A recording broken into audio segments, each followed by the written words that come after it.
தருவார். ஹல்லேலூயா. ஹல்லேலூயா. சரி, இன்னைக்கு செய்திக்குள்ளாக நாம் கடந்து செல்வோம். வாசிப்போம். 1 பேதுரு 1ஆம் அதிகாரம் 19வது வசனத்தை நாம் வாசிப்போமாக. 1 பேதுரு 1ஆம் அதிகாரம் 19வது வசனத்தை நாம் வாசிப்போம். உலகத்தில் எதுவெல்லாம் விலையேற பெற்றது என்று சொல்லி பார்க்கும் பொழுது கண்களில் படுகிற பொருட்களைத்தான் எல்லோரும் விலையேற பெற்றதாய் அவர்கள் பார்ப்பார்கள்.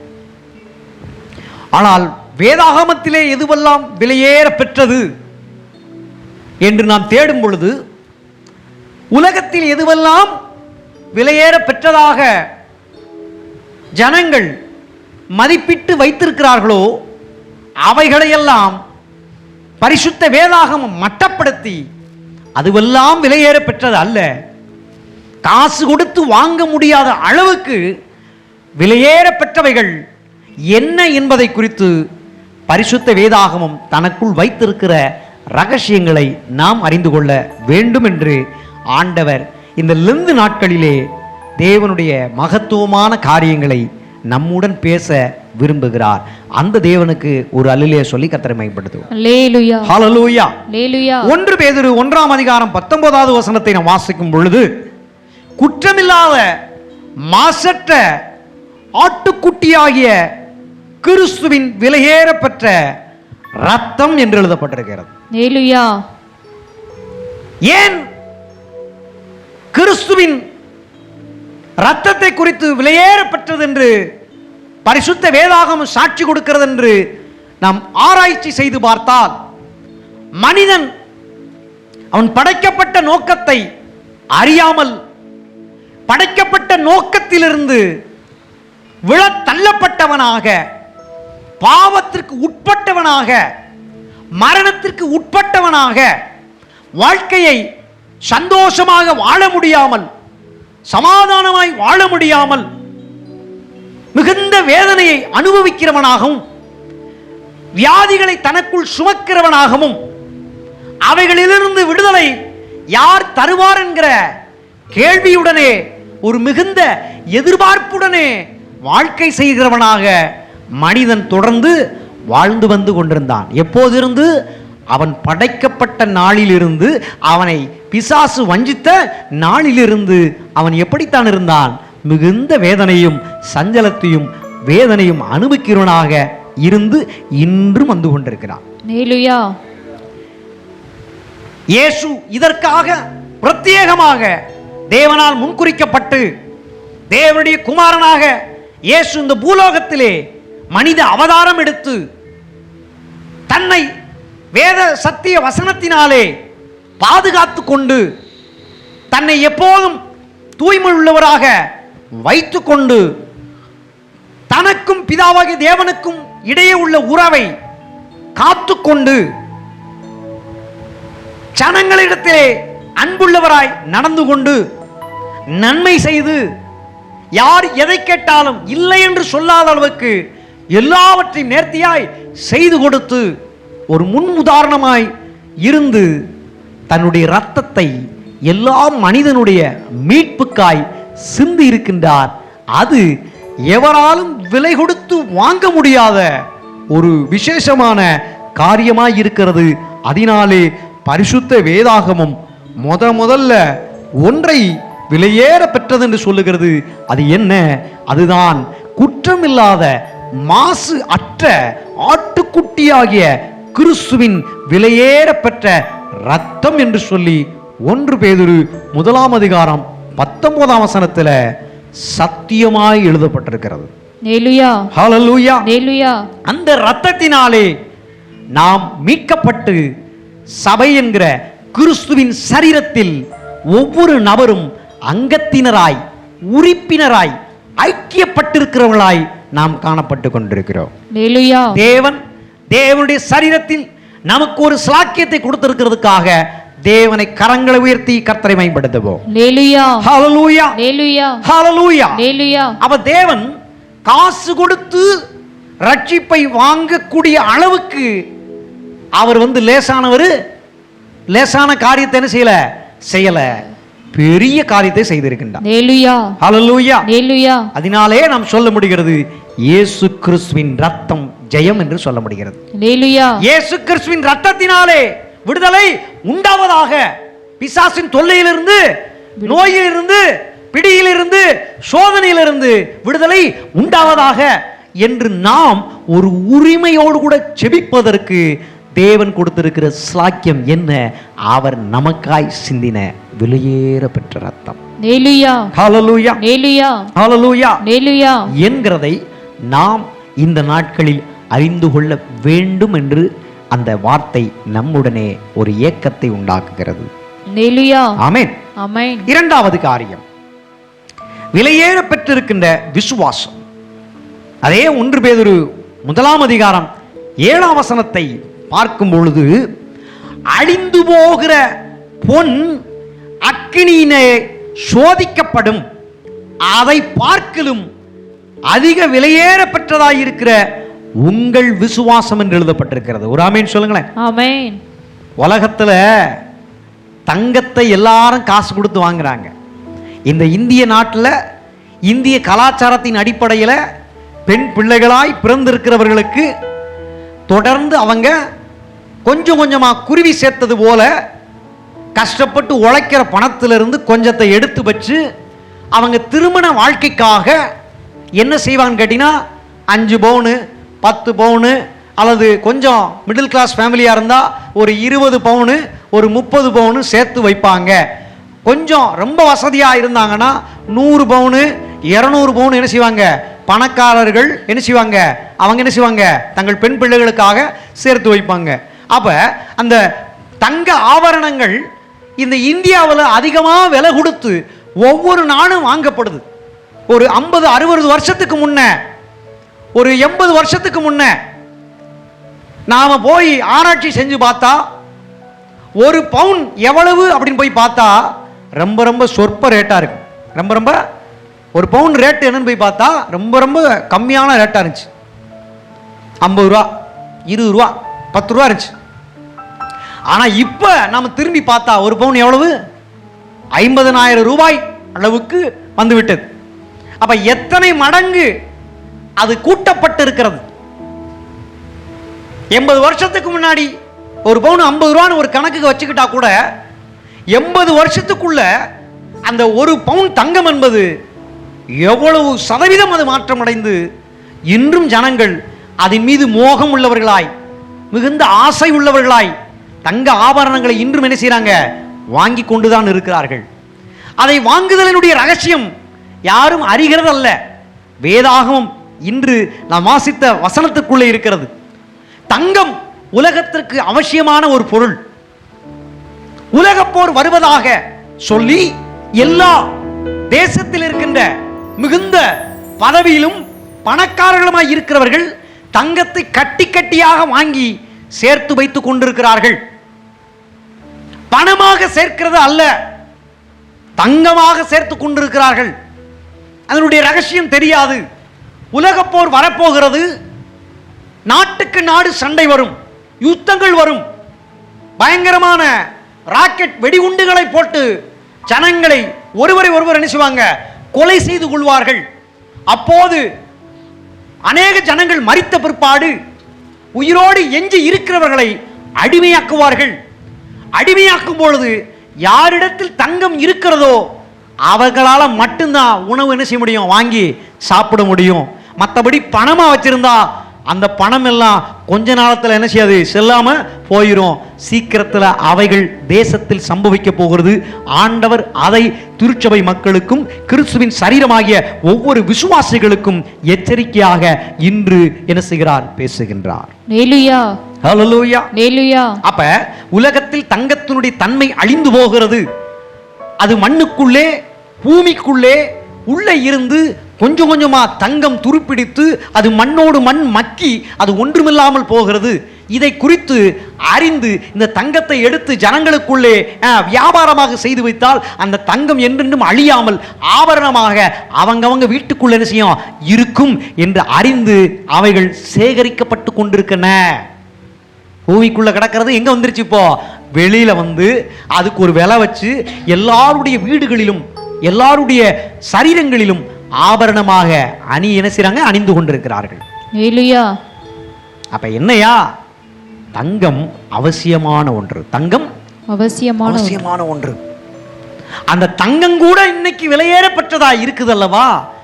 அந்த தங்கத்தை விட உங்களுக்குள் இருக்கின்ற விசுவாசம் விலையேறப்பட்டது என்று சொல்லி ஆண்டவர் இந்த நாளில் பேசுகின்றார். சொன்னார். ஒரு பெரும்பாடு உள்ள ஸ்திரீ, பெண்களுக்கு அந்த மாத போக்கு என்பது மாதத்தில் 3 நாள், 5 நாள், சிலருக்கு 10 நாள். சரீரத்தின் அமைப்பை வைத்து, அவர்கள் செய்த வேலையை வைத்தும், உணவு அருந்துகிறதை வைத்தும் சரீரத்திலே மாற்றங்கள் ஏற்பட்டு மாதம் மாதம் அவர்கள் உடம்பில் இருக்கிற கெட்ட ரத்தங்கள் என்ன செய்யும், உதிர போக்காக வெளியேறும். ஆனால் இயேசுவை சந்திக்க வந்திருக்கின்ற அந்த சகோதரிக்கு 12 வருஷமாக ஒவ்வொரு நாளும் அந்த உதிர போக்கு போய் அவங்க ரொம்ப கஷ்டத்தில் இருந்தாங்க. அவங்க போகாத இடம் இல்லை, பார்க்காத ஆள் இல்லை, செய்யாத பரிகாரம் கிடையாது. எனக்கு இப்படி வியாதி இருக்கிறதே, இந்த வியாதியிலிருந்து யார் என்ன விடுதலை ஆக்குவா? என்ன வேணாலும் நான் தாரேன், எனக்கு என்ன செய்யுங்க, விடுதலை கொடுங்க, எவ்வளவு விலை வேணாலும் நான் தாரேன், எனக்கு சுகத்தை கொடுங்க அப்படின்னு அவங்க செஞ்சு அதுல தோல்வி ஆயிட்டாங்க. அப்போது அங்கே ஒருவர் வருகிறார். அவர்தான் வானத்தையும் பூமியும் படைத்த கர்த்தராகிய இயேசு கிறிஸ்து. அவர் அங்கே நின்று பிரசங்கம் செய்து கொண்டிருக்கிறார். ஜனங்களுக்கு அற்புதம் செய்து கொண்டிருக்கிறார், அதிசயம் செய்து கொண்டிருக்கிறார். சரி, எல்லார்ட்டையும் போய் பார்த்தாச்சு, கடைசியா இவர்கிட்ட என்ன செய்வோம், போவோம் என்று சொல்லி இவர்கிட்ட வந்து இவருடைய வஸ்திரத்தை என்ன செய்றாங்க, சட்டையை என்ன செய்றாங்க, துணியை என்ன செய்றாங்க, தொடுறாங்க. அவருடைய சரீரத்திலிருந்து வல்லமை கடந்து வந்து அவங்கள 12 வருஷமா ஆட்டி படைச்சுக்கிட்டு இருந்த மரணத்துக்கு ஏதுவான நோயிலிருந்து கர்த்தர் விடுதலை கொடுத்தார். ஏன்னா போய் பேச முடியல ஏசப்பா கிட்ட, திரளான கூட்டம், அவங்களுக்கு ஒரு விசுவாசம், பேசத்தான் முடியல, பின்னாடி கூடியாச்சும் போய் பூந்து எப்படியாச்சும் சட்டையை பிடிச்சி இழுத்து என்ன செய்வோம், நாம சுகத்தை பெற்றுக்கொள்வோம் என்று அவங்க உள்ளத்தில் இருந்த அந்த உண்மையான விசுவாசத்தை கர்த்தர் பார்த்தார். உன் விசுவாசம் உன்னை ரட்சித்தது என்று சொல்லி மகளை ஆசீர்வதித்தார். இதே மாதிரிதான் நோயிலிருந்து விடுதலை, பேயிலிருந்து விடுதலை, பிறந்ததிலிருந்து செவிடனா இருந்தவன், ஊமையா இருந்தவன், குருடனா இருந்தவன், ஊனமுள்ளவர்களா இருந்தவர்கள் எல்லோருக்கும் கர்த்தர் என்ன செஞ்சிருக்கிறார், விசுவாசத்தின்படி ஆக கடவுது என்று சொல்வதற்கு அடையாளமாக அற்புதங்களும் அதிசயங்களும் கர்த்தர் செய்தார். ஹல்லேலூயா. அதைத்தான் இன்றும் சொல்லுகிறார். உங்க இருதயத்துல நான் கடவுளாய் இருக்கின்றேன், நான் ஜனங்களுடைய பாவங்களுக்காய் உலகத்தில் வந்திருந்தேன், ஜனங்களுடைய பாவங்களுக்காக ரத்தம் சிந்தினேன், சிலுவையிலே என் ஜீவனை கொடுத்தேன், 3ஆம் நாளிலே உயிரோடு கூட எழுந்தேன், பரிசுத்த ஆவியாக கடைசி நாட்களிலே சீசர்கள் கூடியிருந்த வீடுகளிலே நான் வந்து இறங்கினேன், வல்லமைகளை வரங்களை தந்தேன், என்ன செஞ்ச, தொடர்ந்து உங்களோடு கூட இருக்கிறேன், உங்கள் இருதயத்தில் வாசம் பண்ணுகிறேன் என்று ஆண்டவர் இருக்கிற காரியத்தை குறித்து எவ்வளவு விசுவாசம் வைக்கிறோமோ அந்த விசுவாசம் விலையேறப்பட்டது என்று சொல்லுகிறார். தங்கத்தை விட எது நமக்கு முக்கியம்? ஆண்டவர் வருகையின் போது ஆண்டவர் மீது யார் அதிக அளவு விசுவாசம் வைக்கிறார்களோ அவர்களை கர்த்தர் ரட்சிப்பார். பொருட்கள் மீது, பதவியின் மீது, திறமையின் மீது, சிலர் ஜனக்கூட்டத்தின் மீது யாரெல்லாம் நம்பிக்கை வைப்பார்களோ அவர்கள் எல்லாம் கைவிடப்பட்டு போய்விடுவார்கள். விசுவாசிக்கிறவர்கள் மாத்திரமே ரட்சிக்கப்படுவார்கள். நாம் கர்த்தரை மட்டும் நம்புகிறோம், கர்த்தரை விசுவாசிக்கிறோம், கர்த்தர் வழிகாட்டுகிற வழிகளிலே நாம் தொடர்ந்து பிரயாசப்பட்டு ஓடுகிறோம். கர்த்தர் நமக்கு உதவியாளராய் இதுவரை உதவி செய்தவர், இனிமேலும் உதவி செய்கிறவராய் இருக்கின்றார். சிலருக்கு பலம் எங்க அப்படின்னு கேட்டீங்கன்னா, ஜனக்கூட்டம் இருந்தா தான் பலம். 4 ஜனக்கூட்டம் இருந்தா பலம், 4 பக்கம் ஆள் இருந்தா ஒரு தைரியம். சில போதகர்களை எடுத்துக்கொண்டா கூட்டம் இருந்தா தான் பிரசங்கம் பண்ணுவாங்க, கூட்டம் இல்லைன்னா பிரசங்கம் பண்ண மாட்டாங்க. நீ பேசவில்லை என்றால் இந்த கல்லுகளும் என்ன செய்யும், சத்தமிடும் அப்படின்னு ஆண்டவர் சொன்னார். சத்தியம் எதுவோ, உண்மை எதுவோ, அதை ஆள் இருந்தாலும் இல்லாவிட்டாலும், ஜனங்கள் கேட்டாலும் கேட்காவிட்டாலும், நமக்கு நேரம் கிடைத்தாலும் கிடைக்காவிட்டாலும், தேவ வசனத்தை ஜாக்கிரதையாக நினைச்சினோம் பிரசங்கம் செய்ய வேண்டும் என்று கர்த்தர் கற்றுக் கொடுத்திருக்கின்றார். அப்படிப்பட்ட விசுவாசம் உள்ளவர்கள் தைரியமாய், ஒரு நபரோ 2 நபரோ, அவன் இந்துவோ அவன் முஸ்லிமோ, அது கடவுள் நம்பிக்கை இல்லாமல் இருக்கின்ற நாத்திகரோ யாராக இருந்தாலும் எல்லாருக்கும் தேவனுடைய வார்த்தையை சுவிசேஷமாக சொல்ல முடியும். அதற்கு தேவை விலையேறப்பெற்ற விசுவாசம். ஒரு ஆமென் சொல்லுங்களேன். அடுத்தபடியாக அதே 1 பேதுரு 2ஆம் அதிகாரம் 4, 5, 6, 7 வசனங்களும், ஏசாயா தீர்க்கதரிசன புஸ்தகம் 28ஆம் அதிகாரம் 16ஆம் வசனங்களிலே மனுஷரால் தள்ளப்பட்டதாயினும் தேவனால் தெரிந்து கொள்ளப்பட்டதும் விலையேற பெற்றதுமாயிருக்கிற ஜீவனுள்ள கல் என்று எழுதப்பட்டிருக்கிறது. ஒரு அல்லேலூயா. வெளிப்படுத்தல் விசேஷம் 21ஆம் அதிகாரம் 11ஆம் வசனத்தை வாசித்து பார்க்கும்போது அது விலை உயர்ந்த ரத்தின கல் என்று எழுதப்பட்டிருக்கிறது. இயேசுவை குறித்து நாம் வாசிக்கும் பொழுது அவர் எல்லாராலும் புறக்கணிக்கப்பட்டிருந்தார். அவர்தான் மேசியா என்று யாரும் ஏற்றுக்கொள்ளவில்லை. சொந்த ஜனமே அவரை ஏற்றுக்கொள்ளாமல் அவரை தள்ளினார்கள். எல்லோராலும் தள்ளப்பட்ட கல் தலைக்கு மூளைக்கல் ஆயிற்று என்று வேதத்தில் எழுதப்பட்டிருக்கிறது. அது யார்? அவர்தான் கர்த்தராகிய இயேசு கிறிஸ்து. அதே போல தேவ ஜனமே, உன்னையும் உங்களையும் சொந்தமோ பந்தமோ நண்பர்களோ வேலை செய்கிற இடங்களிலோ உங்களை வெறுத்து ஒதுக்கினால் உங்களை அவர் தலைக்கு மூளைக்கல்லாக ஏற்படுத்துவதற்கு அவர் சர்வ வல்லமை உள்ள தேவனாயிருக்கின்றார். என் நண்பர்கள் என்னை ஒதுக்கினார்கள், என்னை அடித்தார்கள்.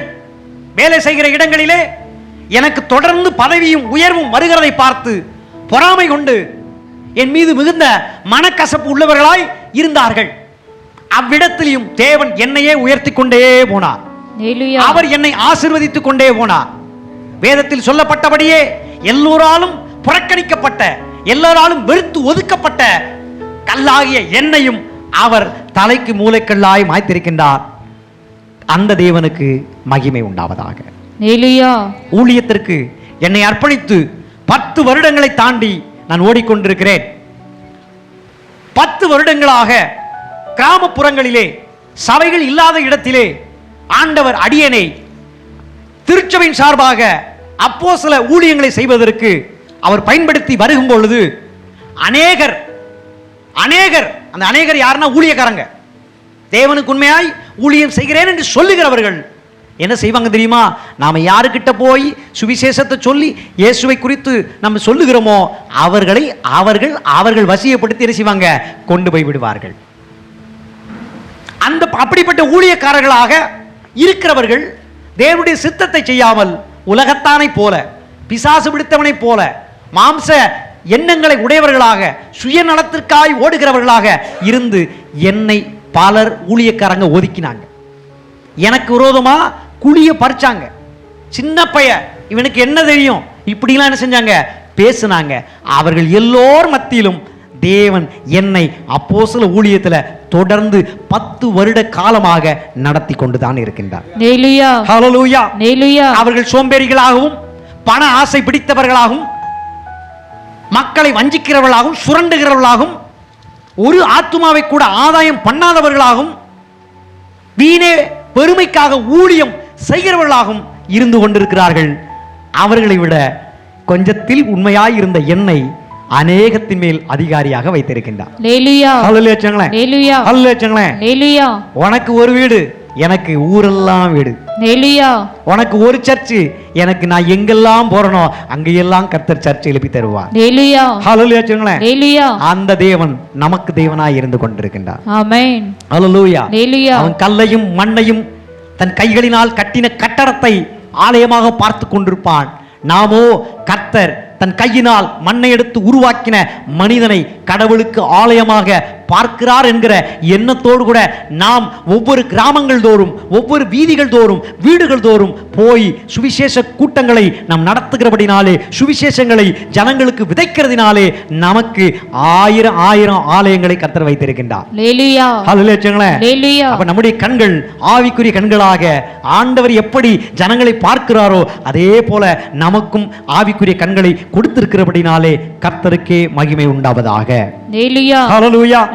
அப்ப தேவனுக்கு பிரியமானவர்களே, வெளியேறப்பட்ட விஷயங்களை, ஒன்று மனுஷரால் தள்ளப்பட்டதாயினும் தேவனால் தெரிந்து கொள்ளப்பட்டதும் விலையேறப்பட்டதுமாயிருக்கின்ற ஜீவனுள்ள கல் கர்த்தராகிய இயேசு கிறிஸ்து. அவர் நமக்கு தலைவராய் இருக்கிறபடினாலே நம்மையும் அவர் விலையேறப்பெற்ற நபராய் பார்க்கின்றார், விலையேறப்பெற்ற ரத்தின கற்களாய் பார்க்கின்றார். நாமளும் கர்த்தருக்கு விலையேறப்பெற்றவர்களாய் இருக்கின்றோம்.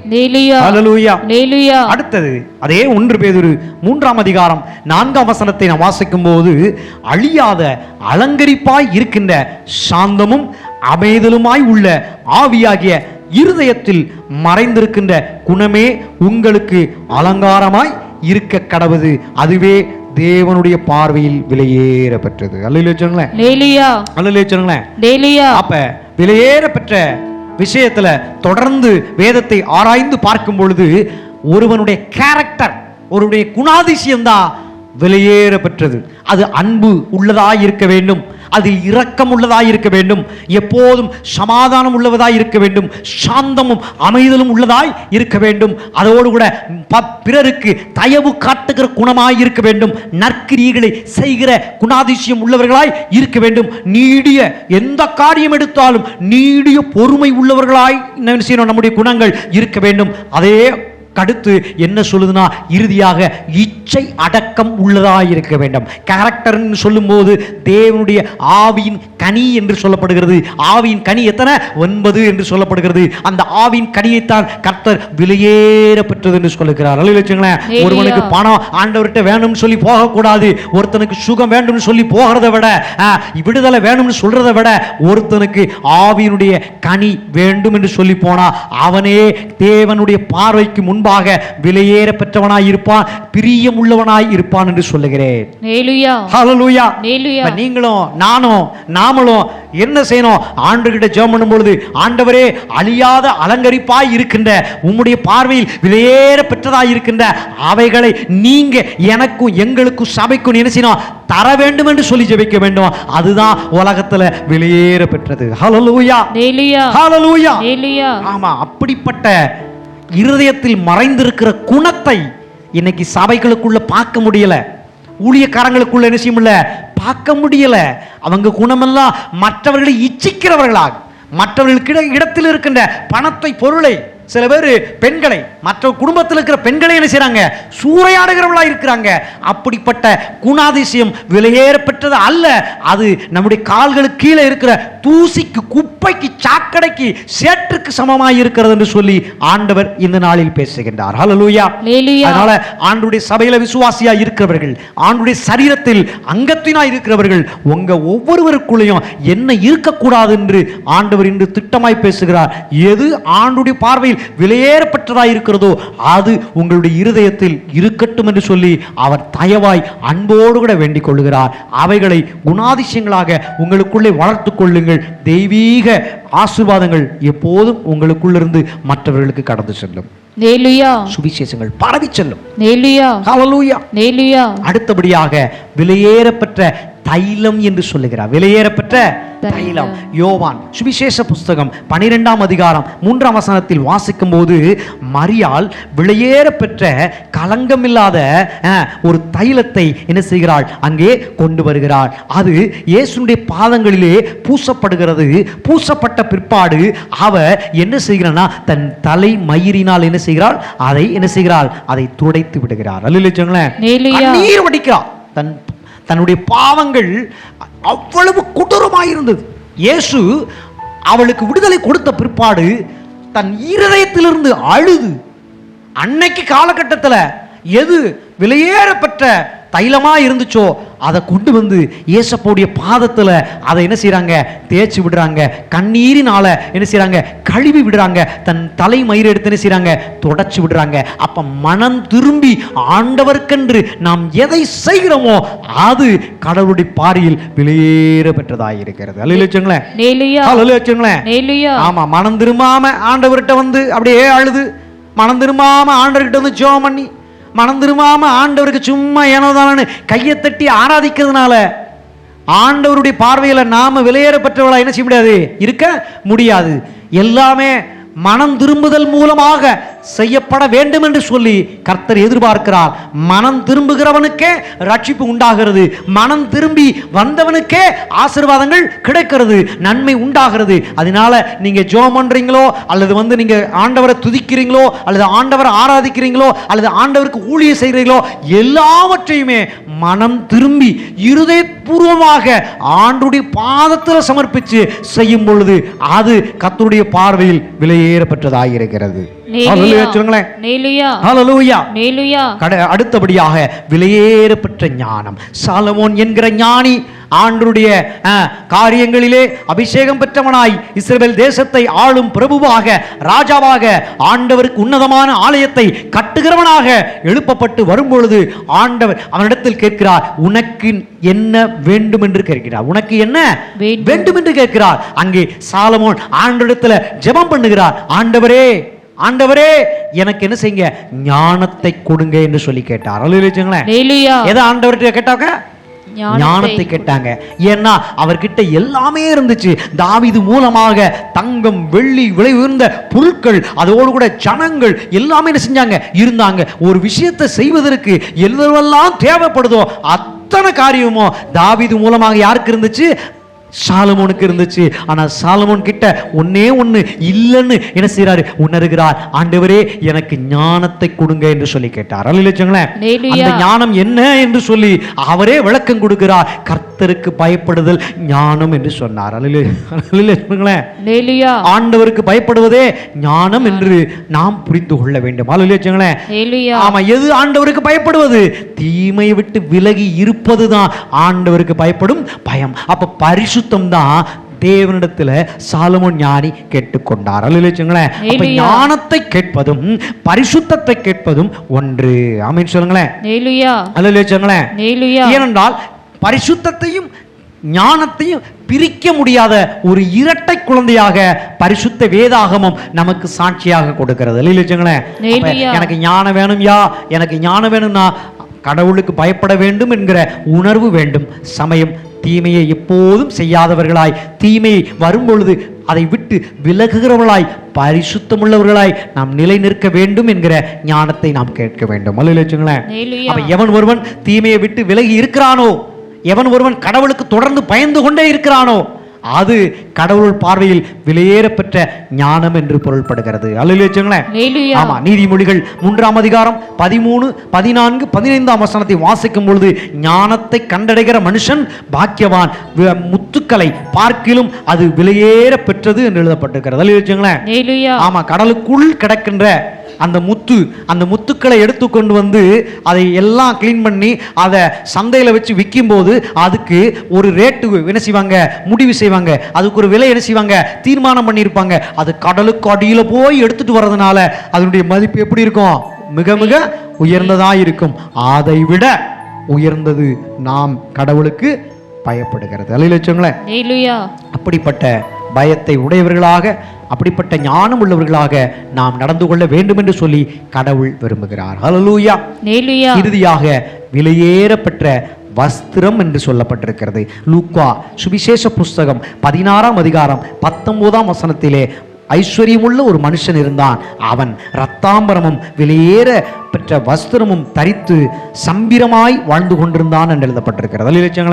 உலகத்துல எத்தனையோ பேரு தங்கள் கிட்ட இருக்கிற அந்த ஐஸ்வர்ய பெருக்கினாலே அவங்கள் உலகத்திலேயே விலை உயர்ந்தவைகளை வாங்கி அவர்கள் அனுபவித்துக் கொண்டிருப்பார்கள். அப்படிப்பட்ட நபர்கள் ஆண்டவரை அறியாமல், ஆண்டவரை தேடாமல், ஆண்டவருக்கு ஊழியம் செய்யாமல் இருந்து விட்டால் எங்க போக முடியாது, பரலோக ராஜ்யத்துக்குள் செய்ய முடியாது, பிரவேசிக்க முடியாது. அப்ப பரலோக ராஜ்யத்துக்குள் எது நம்மை பிரவேசிக்க செய்யுமோ அதுவே விலையேறப்பெற்ற வஸ்திரம் என்று பொருள்படுகிறது. அல்லேலூயா. கர்த்தர் நமக்கு ரட்சிப்பின் வஸ்திரத்தை கொடுத்திருக்கின்றார். அல்லேலூயா. இந்த லூக்காவினுடைய சுவிசேஷ புத்தகத்துல அவன் ரத்தாம்பரமும் விலையேறப்பட்ட வஸ்திரமும் எழுதப்பட்டிருக்கிறது. அந்த நாட்கள்ல ரத்தாம்பரம் துணி, ரெட் கலர்ல, சிகப்பு கலர்ல இருக்கிற துணி தான் அது விலை உயர்ந்த துணியா இருந்துச்சு. அந்த துணியை விட கர்த்தர் நமக்கு ரத்தம் சிந்தி சம்பாதித்து கொடுத்த ரட்சிப்பு விலையேறப்பட்டது என்று நாம் புரிந்து கொள்ள வேண்டும்.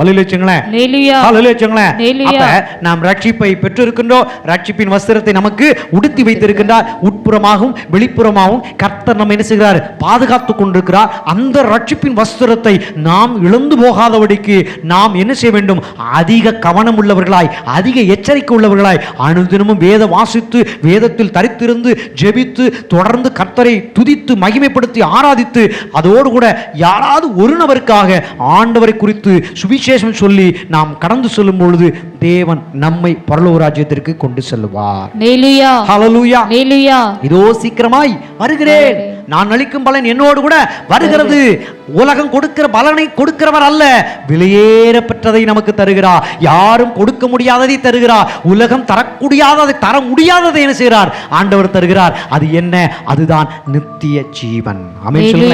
நித்திய ஜீவனை அளிப்பேன் என்பதுதான் அவர் நமக்கு கொடுத்த வாக்கு தத்தம். அந்த வாக்கின்படி இயேசு கிறிஸ்துவை அறிவதே நித்திய ஜீவன் என்று எழுதப்பட்டிருக்கிறது. ஆமென் சொல்லுங்களேன். பிசாசோ திருடவும் கொல்லவும் அழிக்கவுமே வருவான், நானோ ஜீவன் உண்டாயிருக்கவும் அந்த ஜீவன் பரிபூரணப்படவுமே வந்தேன் என்று சொல்லி அவர் நமக்காய் ஜீவனை கொடுத்து அவர் நம்முடைய ஜீவனை பரிபூரணப்படுத்துவதற்கு இந்த பாவமான சரீரத்துக்குள்ளே நித்திய ஜீவனை நமக்குள் கொண்டு வந்து நித்திய இரட்சகராக, நித்திய பிதாவாக, நித்திய ராஜாவாக நமக்குள்ளே வாசம் செய்து கொண்டிருக்கின்றார். விலையேறப்பெற்றது எது என்று சொல்லும் பொழுது விலையேறப்பெற்றது தேவன் நமக்காய், நம்முடைய பாவங்களுக்காய் தன்னை மாசற்ற குற்றமில்லாத நபராய் பார்த்து கொண்டு சிந்தின ரத்தம் உலகத்தில் விலையேறப்பெற்றது.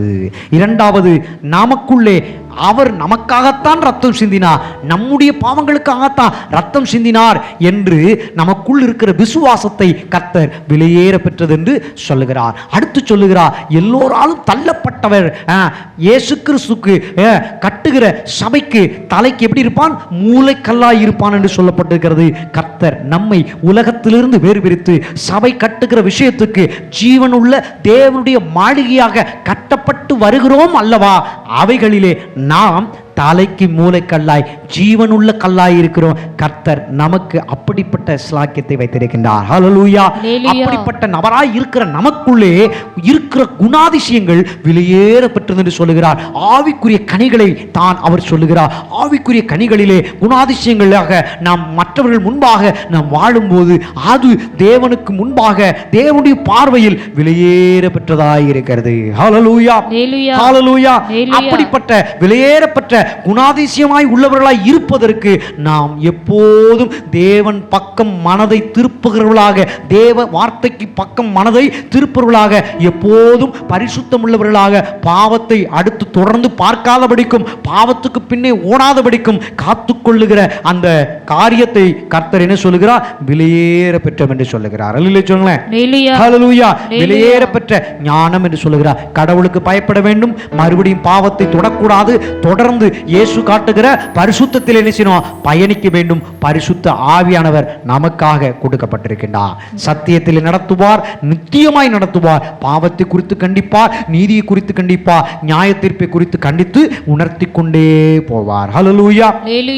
முடிவு பரியந்தம் நிலைத்திருப்பவனே ரட்சிக்கப்படுவான் என்று எழுதப்பட்டிருக்கிறது. அப்ப ரட்சிப்பின் வஸ்திரத்தை நமக்கு உடுத்தி இருக்கின்றார். ரட்சிப்பு நம்மளை தொடர்ந்து என்ன செய்யும்? கூட்டிக் கொண்டே போகும். அந்த ரட்சிப்பிலே தொடர்ந்து எவன் ஒருவன் நிலைத்திருக்கிறானோ அவனே என்ன செய்வான்? முடிவிலே ஆண்டவரால் எடுத்துக்கொள்ளப்படுவான்.